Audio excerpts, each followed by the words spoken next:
శ్రోతలకు నమస్కారం. ఈ మా ఆనంద జీవితం అను కార్యక్రమంనకు స్వాగతం. ఈరోజు మనకు వాక్యం అందించువారు సహోదరుడు జోసెఫ్ నందిగాల. ఆనంద జీవితము ఫీబా శ్రోతలకు ప్రభువైన యేసుక్రీస్తు నామమున శుభములు తెలియచేస్తూ ఉన్నాము. మీరందరూ కూడా మీ సమయమును హెచ్చించి ఈ కార్యక్రమమును ప్రోత్సహించినందుకు ప్రత్యేకమైనటువంటి కృతజ్ఞతలు తెలియజేస్తూ ఉన్నాము. మీరు గడిపేటువంటి ఈ సమయము వ్యక్తిగత ఆధ్యాత్మిక భవిష్యత్తు జీవితానికి ఆశీర్వాదకరంగా ఉండాలి అని మేము మీ కొరకు ప్రార్థన చేస్తూ ఉన్నాం. గత దినాలలో బైబిల్ గ్రంథములో కీర్తనల గ్రంథము నుండి ధన్యులు అని వ్రాయబడిన కీర్తనలను మనము ధ్యానం చేశాం. ధన్యులు అంటే ఆనందంగా ఉండేటువంటి వారు, ఆశీర్వదింపబడినటువంటి వారు, సంతోషంగా ఉండేటువంటి వారు అని. ఆనంద జీవితము అనే అర్థాన్ని ఇచ్చేటువంటి ఆశీర్వాదకరమైనటువంటి జీవితం, దాని యొక్క విషయాలు కీర్తనల గ్రంథములో దాదాపు 20 కీర్తనలలో ఆయా కోణాలలో ఎవరు ధన్యులు, వారి ధన్యత ఏమిటి అనేది మనము ధ్యానం చేయడానికి, ఆలోచన చేయడానికి ప్రయత్నం చేశాము. నిజమైనటువంటి ఆనందం, నిజమైనటువంటి సంతోషకరమైనటువంటి జీవితము, ఆశీర్వాదకరమైనటువంటి జీవితాన్ని జీవించాలి అంటే మీకు సమయం ఉన్నవారు దయతో వాటిని ఒకసారి వినడానికి ప్రయత్నము చేయండి. ఈ రోజు నుండి మరికొన్ని వారాలు ఆనంద జీవితం జీవించాలి, నా జీవితం సంతోషంగాను, సావధానంగాను, సమాధానంగాను, సంతృప్తిగాను, సమృద్ధిగాను, ఆశీర్వాదకరంగా ఉండాలి అని మన అందరికి కూడా ఆశ ఉంటుంది. వయసుతో నిమిత్తం లేకుండా యవనస్తులకు కానీ, మధ్య వయస్కులకు కానీ, వయసులో పెద్దవారికి కూడా జీవితం ఎప్పుడు కూడా సంతోషంగాను, సావధానంగా వెళ్ళాలి అనేటువంటి ఆశ మన అందరికి కూడా ఉంటుంది. అయితే ఈ ఆధునిక సాంకేతికత, కృత్రిమ మేధస్సు విస్తరిస్తున్నటువంటి ఈ దినాలలో, లేకపోతే ఈ యుగంలో మన ఆనందాన్ని, మన సంతోషాన్ని దొంగిలించేటువంటి, లేకపోతే మనకు ఆనందము లేకుండా చేసేటువంటి కొన్ని విషయాలు మనము అర్థం చేసుకుని వాటిని ఏ విధంగా జయించాలి, వాటిని జయించడానికి మనకు ఎవరు సహాయం చేస్తారు అనేది కొంత అవగాహన కలిగి ఉంటే మనము సంతోషకరమైన జీవితంలో ముందుకు సాగిపోవడానికి సహాయకరంగా ఉంటుంది. కాబట్టి ఈ సమయంలో ఈ యొక్క ఆధునిక సాంకేతిక కృత్రిమ మేధస్సు ప్రపంచంలో మనిషి ఎదుర్కొన్నటువంటి సంతోషం లేకుండా, ఆనందం లేకుండా, ఆశీర్వాదం లేకుండా ఒక రకమైనటువంటి నిర్లక్ష్యము అని చెప్పానండి, లేకపోతే కృంగుదల అనేటువంటి అటువంటి జీవితాన్ని జీవించడానికి కారణం ఏమిటో మనము ఆలోచన చేయడానికి ప్రయత్నం చేద్దాము. అందులో ఈరోజు ఒకటి ఏమిటంటే loneliness in a connected world, అనుసంధానమైన ప్రపంచంలో ఒంటరితన జీవితము అనేది. మన యొక్క ఆనందాన్ని, సంతోషకరమైన, ఆశీర్వాదకరమైన జీవితము లేకుండా మన సంతోషాన్ని దొంగిలించే, లేకపోతే మన నుండి తీసివేసేటువంటి ఒక ప్రమాదకరమైనటువంటి స్థితి ఏమిటంటే ఒంటరితనము అనేది. మరి అనేకమైనటువంటి కనెక్టింగ్ వరల్డ్ అని చెప్పంటాం, అనుసంధానం. మనము మనుషులతో చాలా కనెక్ట్ అయి ఉండటానికి ప్రయత్నం చేస్తూ ఉంటాము.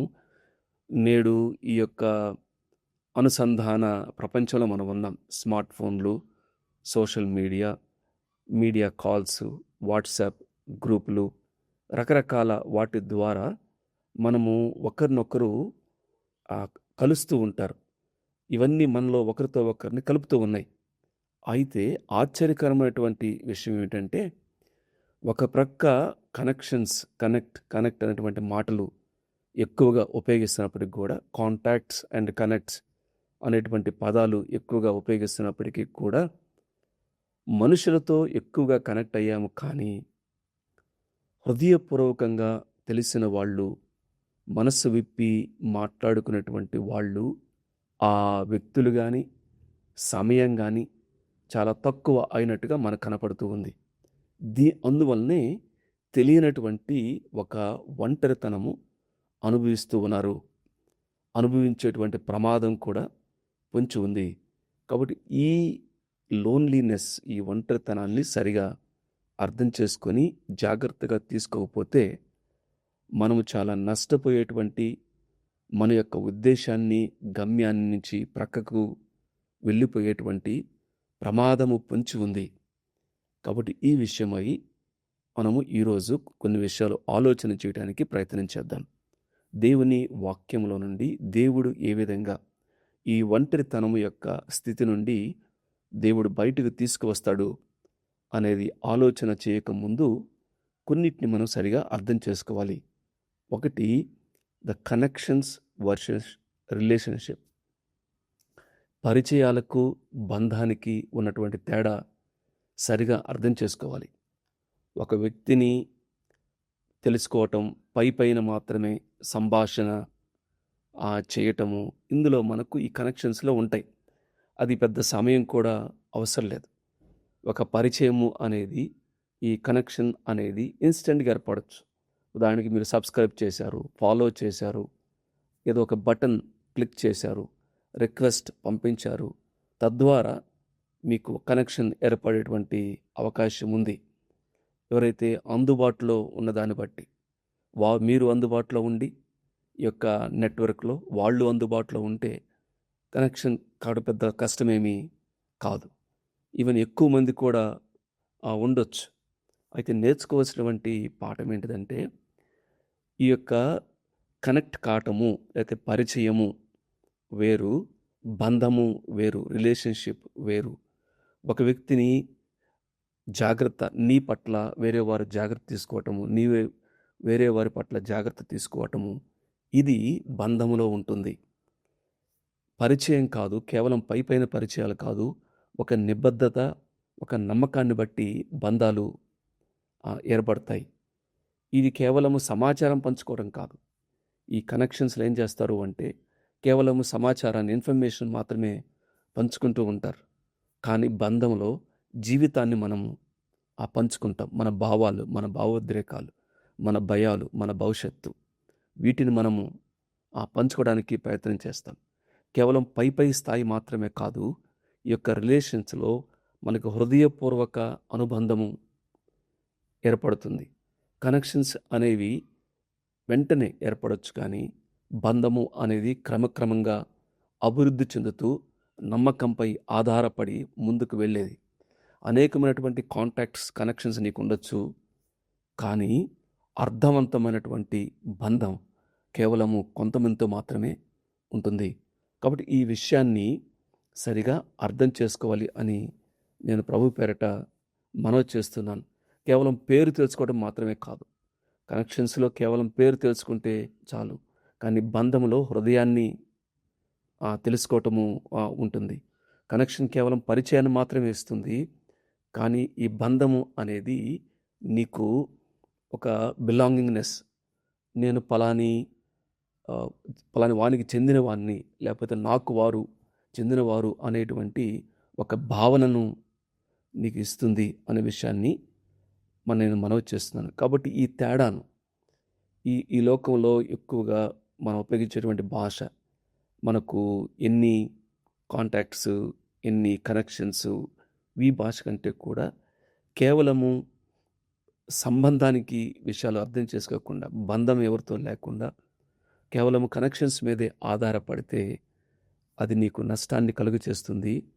రాబోయే రోజుల్లో అది ఒంటరితనానికి దారితీస్తుంది. అయితే ఈ సమయంలో క్లుప్తంగా ఈ ఒంటరితనానికి ఒక 4 ప్రాముఖ్యమైనటువంటి కారణాలు, అనేకమైన కారణాలు మీకు ఉండవచ్చు. అయితే 4 ప్రాముఖ్యమైన కారణాలు మనము ఆలోచన చేస్తే, ఒకటి, ఈ యొక్క సంబంధాల స్థానంలో డిజిటల్ కనెక్షన్స్ రావటం. అవి తప్పు అంటలేదు, ఎందుకంటే ఈ సోషల్ మీడియా ఇవి లేకపోతే ఈ వాక్యాన్ని కూడా మీరు వినేవారు కాదు. కానీ సంబంధాల స్థానంలో, అంటే వాటిని సంబంధాలు పూర్తిగా తక్కువైపోయి కేవలము డిజిటల్ కనెక్షన్స్ మీదే ఆధారపడితే, ఎంతమంది ఫాలోవర్సు, ఎన్ని లైక్స్, అవి మాత్రమే ఆధారపడి కనీసం నీవు కష్టంలో ఉన్నప్పుడు, కృంగుదలలో ఉన్నప్పుడు, బాధల్లో ఉన్నప్పుడు, సమస్యల్లో ఉన్నప్పుడు అర్ధరాత్రి అయినా నీకు ఆ ఫోన్ చేసి నీ గురించి ఆలోచన చేసేటువంటి, నిన్ను పరామర్శించేటువంటి ఒక స్నేహితుడు కూడా నీకు లేకపోతే అది నీకు ఒంటరితనానికి దారితీస్తుంది. ఈ రోజుల్లో ఒకే గదిలో కూర్చోవడం కనెక్షన్. ఆఫీస్‌లో అయినా దాదాపు 10 మంది ఒకే గదిలో కూర్చోవచ్చు. హోటల్‌లో అయినా ఒక 20 మంది ఒకే చోట ఉండొచ్చు.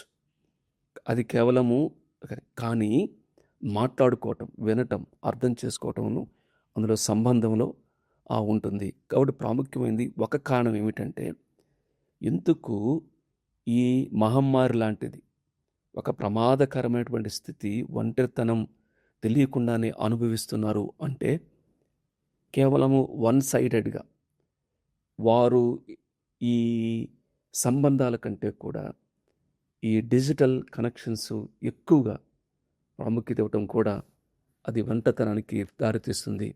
రెండవది ఇంకొక విషయం ఏమిటంటే, ఈ యొక్క పోల్చుకునేటువంటి సంస్కృతి అంటాం.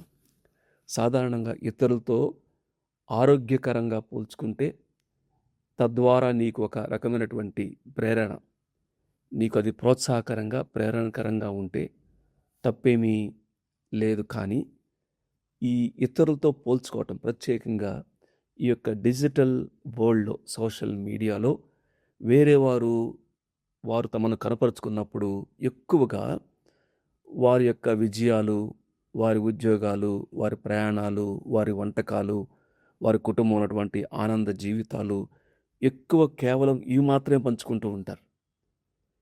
కానీ వారి కన్నీళ్ళు, వారి వైఫల్యాలు, వారి పోరాటాలు ఇవన్నీ కూడా పంచుకోవడం చాలా తక్కువగా ఉంటుంది. విదేశాలకి వెళ్ళేవాళ్ళు, ఉద్యోగ ఉత్తీర్ణత సాధించేవారు రకరకాలుగా వారి యొక్క అభివృద్ధిని, సంతోషాన్ని, సమృద్ధిని వారికి ఇబ్బందులు లేనట్టుగా కనపరుచుకున్నటువంటి స్థితి ఉంటుంది. వారి యొక్క బలహీనతలు కప్పిపుచ్చుకునేటువంటి స్థితి ఎక్కువగా ఉంటుంది. కాబట్టి దాంతో పోల్చుకుంటున్నప్పుడు నేను తక్కువ అని భావిస్తూ ఒక రకంగా ఒంటరితనానికి వెళ్ళేటువంటి అవకాశము ఉంది. బైబిల్ గ్రంథంలో కూడా పేతురు గారు అన్నారు, ప్రభువా మరి ఆయన సంగతి ఏమిటి? యోహాను గురించి మాట్లాడుతూ యోహాను గారితో తాను పోల్చుకుంటూ, ఆయన ప్రభువుకు రొమ్మును ఆనుకున్న శిష్యుడు అనేటువంటి పేరు ఆయనతో పోల్చుకుంటూ, ఆయన సంగతి ఏంటి అంటే ప్రభు ఏమన్నాడు అంటే, ఆయన సంగతి నీకెందుకు, నీవు నన్ను వెంబడించు అన్నాడు. అంటే ప్రభువు అక్కడ పేతురు యోహానుతో పోల్చుకోవడానికి ఇష్టపడలేదు. అంటే ఎందుకు? పోల్చుకొనడం ద్వారా ఒక రకమైనటువంటి న్యూన్యత భావంలోకి వెళ్ళి ఒంటరితనం వచ్చేటువంటి ప్రమాదము ఉంది.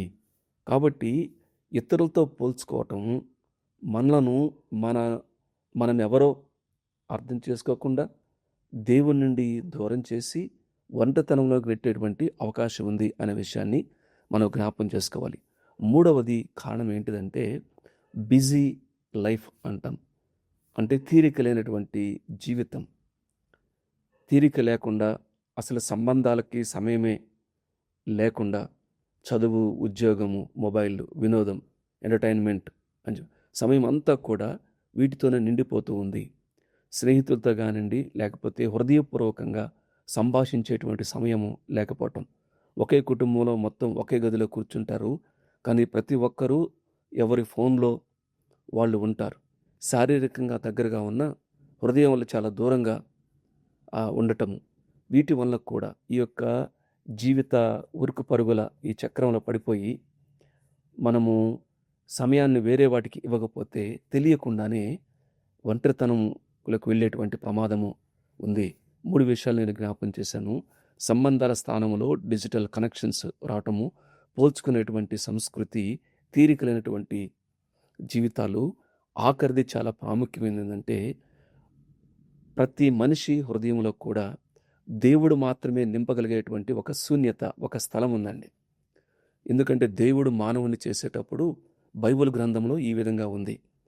ఆయన నేలమంటితో నరుని నిర్మించాడు, తన పోలిక చొప్పున తన స్వరూపం చొప్పున చేయాలి అని. ఆయన నరుని నాసికారంధ్రంలో జీవవాయువు యోధగా నరుడు జీవాత్మ ఆయను అనేది. అంటే దేవుడు తన జీవాన్ని నరుల హృదయంలో ఉంచాడు. తన కొరకు కూడా ఒక స్థానాన్ని దేవుడు మానవుని యొక్క నిర్మాణంలో ఉంచాడు. ఈ యొక్క దాన్ని అర్థం చేసుకోకుండా దేవుని నుండి దూరం అయితే, దేవునితో సంబంధం లేకుండా నీ యొక్క జీవిత యొక్క నీ కాల చక్రములు అని చెప్పానండి, నీ జీవిత పయనము అని చెప్పానండి, నీ యొక్క జీవన విధానంలో, నీ యొక్క లైఫ్లో దేవునికి స్థానం లేకుండా ఉండడం వల్ల కూడా నీకు తెలియకుండానే ఒంటరితనంగా మిగులుతావు. ఎందుకంటే ఆ ఖాళీ అది అసంతృప్తిని కలుగజేస్తుంది. అంతర్గత ఖాళీ ఉంటుంది, అసంతృప్తి ఉంటుంది, ఒంటరితనం ఉంటుంది. బైబిల్ గ్రంథంలో ఒక ఉదాహరణ ఉంది. ఒక కుమారుడు తన తండ్రిని విడిచిపెట్టాడు. అంటే ఆ బంధాన్ని తెంచుకోవడానికి ఇష్టపడ్డాడు. చాలా దూరదేశానికి వచ్చేశాడు. మనం ఏ విధంగా ఆయా ప్రాంతాల నుండి ఈ పట్టణాల్లోకి, నగరాల్లోకి ప్రయాణాలు చేశామో, ఆ వ్యక్తి తన తండ్రి నుంచి, చిన్న కుమారుడు దూరంగా వచ్చేశాడు. తాత్కాలికంగా తండ్రిని బహుశా మర్చిపోయి ఉండొచ్చు, తండ్రి లేకపోయినా నేను పర్లేదు అనుకొని ఉండొచ్చు. తనకున్నటువంటి ఆ యొక్క ధనం ద్వారా, తనకున్నటువంటి ఆ యొక్క ఏదైతే ఆశ, జ్ఞానం ద్వారా ఎంతో ఆనందించాడు, సంతోషించాడు, ఖర్చు చేశాడు, దుర్వ్యాపారం చేశాడు, అంతా పోయింది. చివరికి ఒంటరివాడు అయిపోయాడు.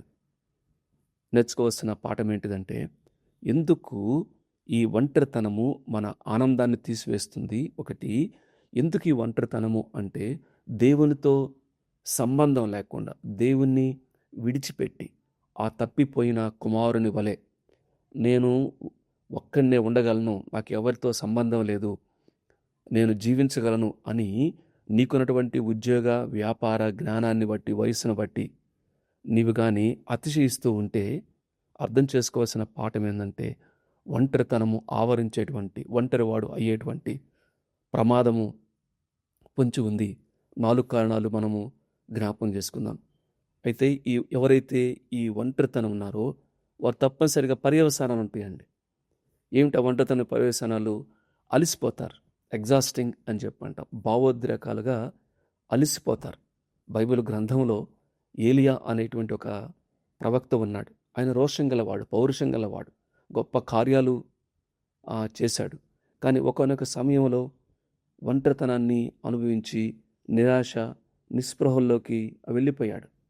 కాబట్టి ఈ ఒంటరితనం ఏం చేస్తుందంటే, ఒక రకమైనటువంటి ఆందోళనను, నిరాశను, నిస్పృహను కలుగజేస్తుంది. అదే సమయంలో ఒంటరితనము శోధనలకు గురి చేస్తుంది. ఈ ఈ ఈ యొక్క లోన్లీనెస్ ఎవరైతే అనుభవిస్తూ ఉన్నారో వారు సులభంగా శోధనలో పడేటువంటి అవకాశం ఉంది. ఎందుకు అంటే, ఏ విధంగా ఒక గొర్రె మందలో ఉంటే కొంత భద్రత ఉంటుంది, కానీ ఒక్కటే తప్పిపోతే తోడేళ్ళ నుంచి కానివ్వండి, మృగాల నుంచి కానివ్వండి దొరికిపోయేటువంటి ప్రమాదం ఏ విధంగా ఉంటుందో, ఈ ఒంటరితనంలో ఉన్నటువంటి వారు దాన్ని కప్పిపుచ్చుకోవటానికి రకరకాల అలవాట్లకు, స్నేహాలకు, రహస్య పాపాలకు, అంత మాత్రమే కాదు, ఎవరైనా కొంచెం సంతోషంగా నవ్విస్తూ, కొంత సరదాగా మాట్లాడుతూ, కొంత అభినందిస్తున్నట్టుగా మాట్లాడుతూ ఉంటే చాలా సులభంగా వారి యొక్క ఆకర్షణలోకి, మోసాల్లోకి పడిపోయేటువంటి అవకాశం ఉంది. కాబట్టి ఒంటరితనము భావోద్వేగాలుగా అలసట కలుగజేసి ఆందోళన, నిరాశ, నిస్పృహం కలుగజేస్తుంది. ఒంటరితనము సులభంగా నువ్వు శోధనలకు గురి చేస్తుంది. ఒంటరితనము జీవిత ఉద్దేశాన్ని కోల్పోయే ప్రమాదం ఉంది. ఒక రకమైనటువంటి వైరాగ్య ఆ జీవితం, నన్ను ఎవరు ప్రేమిస్తున్నారు, నా జీవితానికి విలువేముంది, నాకెవరైనా సహాయము చేస్తారా, నా సమస్య వేరు, ఇక లోకంలో మిగిలిన వారు ఎవరికి లేనటువంటి సమస్యలు, ఆ భావాలు, భయాలు మనకొక్కరికే ఉన్నట్టుగా ఒక రకమైనటువంటి జీవిత ఉద్దేశాన్ని కోల్పోయేటువంటి ప్రమాదం పొంచి ఉంది. అయితే ఈ సమయంలో దిగులు పడాల్సిన పని లేదు, భయపడాల్సినటువంటి పర్లేదు. దేవుని గ్రంథం చెప్పేటువంటి విషయం ఏంటంటే, ఎవరైతే ఇది అర్థం చేసుకొని, ఎవరైతే ఆనంద జీవితాన్ని నేను జీవించకుండా ఒంటరితనము నా ఆనందాన్ని నిర్వీర్యం చేస్తుంది, దొంగిలిస్తుంది, అది నాకు లేకుండా చేస్తుంది అని ఒంటరితనం యొక్క కారణాలు, ఒంటరితనం యొక్క పర్యవసానాలు అర్థం చేసుకుని ఇప్పుడు దానికి పరిష్కారాన్ని అర్థం చేసుకోవాలి. పరిష్కారము ఏమిటంటే, మొట్టమొదటిది దేవునితో లోతైన సంబంధం కలిగి ఉండటం. దేవునితో లోతైన సంబంధం కలిగి ఉండటము అనేది, నేను ఒంటరివాడను, నీ దగ్గర రావటమే నాకు మేలు అని బైబిల్ గ్రంథంలో కీర్తనాకారుడు దేవుని సమీపించటం నాకు మేలు అని 73వ కీర్తన 28వ చరణంలో చెప్తున్నాడు. కాబట్టి మన జీవితంలో ఆ ఖాళీ ఏదైతే మనకు అసంతృప్తిని, ఒక రకమైనటువంటి ఆందోళనను ఖాళీ ఉందో అది దేవుడు మాత్రమే నింపగలడు. మన జీవితంలోని లోతైన అవసరాన్ని ఏ మనిషి కూడా పూర్తిగా తీర్చలేడు, దేవుడు మాత్రమే తీర్చగలడు. అర్థం చేసుకోవాలి. ఉదాహరణకు ఒక చాలా కాస్ట్లీ ఫోన్ నీ కొన్నావు, నెట్వర్క్ లేదు. నెట్వర్క్ లేని ఫోన్ ఎంత ఖరీదైన ఉపయోగం ఉండదో, అలాగే దేవునితో సంబంధం లేనటువంటి జీవితము అది అసంపూర్ణంగానే ఉంటుంది. కాబట్టి ఒంటరితనము నుండి బయటపడాలి అంటే నిన్నుగా అంగీకరించేటువంటి ప్రభువుతో సంబంధం కలిగి ఉండాలి. రెండవది, యేసుక్రీస్తు ప్రభువారు యోహాను సువార్త 8వ అధ్యాయము 29వ వచనం ఎదుగు చెప్పాడు, నన్ను పంపినవాడు నాకు తోడై ఉన్నాడు, ఆయనకిష్టమైన కార్యము నేను ఎల్లప్పుడూ చేయుదును గనుక ఆయన నన్ను ఒంటరిగా విడిచిపెట్టలేదని చెప్పాను. యేసుక్రీస్తు ప్రభువారు దేవుడే మానవునిగా ఈ లోకానికి వచ్చినప్పుడు ఆయన దైవ మానవుడిగా ఈ లోకంలో జీవించాడు. ఆయన కూడా తిరస్కరింపబడ్డాడు, మోసగింపబడ్డాడు. శిష్యుల చేత ఆయనను విడిచిపెట్టారు, అబద్ధ సాక్ష్యాలు చెప్పారు, ఉమ్మివేతలు వేశారు, అన్యాయపు తీర్పు తీర్చారు. ఎవరైతే తన ప్రక్కనే ఉన్నటువంటి వ్యక్తి ఆయన్ను మోసము చేశాడు, ఇస్కరియోతు యూదా, అయినప్పటికీ కూడా ఆయన ఒంటరితనాన్ని జయించాడు.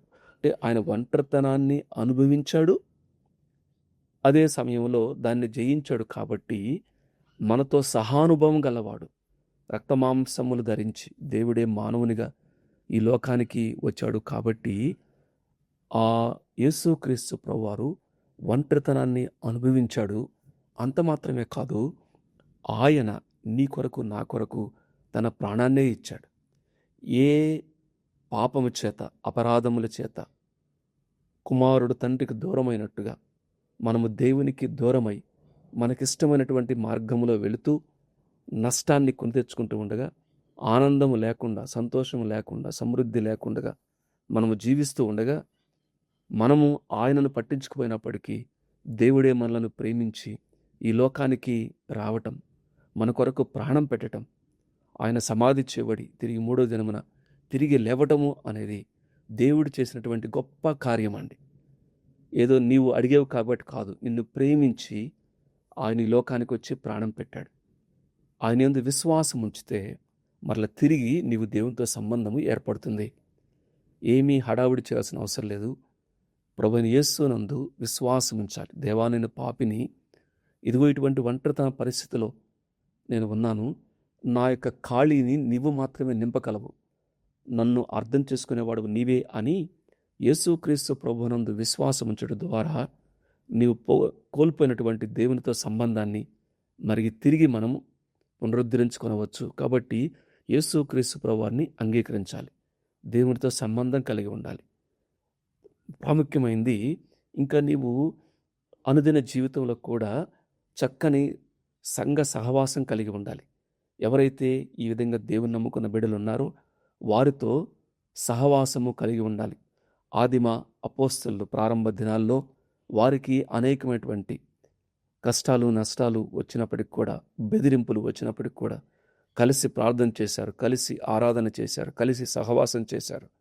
కాబట్టి ఆ యొక్క సంఘ సహవాసం హాజరు కావాలి, ప్రార్థన సమూహాల్లో పాల్గొనాలి, విశ్వాసుల యొక్క స్నేహాలు కోరుకోవాలి. తద్వారా ఈ ఒంటరితనం నుండి బయటపడి నిజమైనటువంటి సంతోషము, ఆనందాన్ని అనుభవిస్తాము. అంత మాత్రమే కాదు, ఆఖరిగా నీవు కూడా వేరే వారికి ఒక చక్కని స్నేహితుల్లాగా ఉండాలి. ఒంటరితనానికి ఒక గొప్ప ఔషధం ఏంటంటే ఇతరులను ప్రోత్సహించటం. ఇతరులను తృప్తిపరచువాడు తాను తృప్తి పొందను. కాబట్టి నీవు ఇతరులతో సంబంధం ఏర్పరచుకొలది, వారి విషయం మాట్లాడుతున్న కొలది నీవు కూడా వారికి చక్కని స్నేహితుడిగా, సహకారిగా ఉంటావు అనేటువంటి విషయం. కాబట్టి నేర్చుకోవాల్సినటువంటి పాఠం ఏంటిదంటే ఈ యొక్క ఒంటరితనము అనేది నిజమైంది.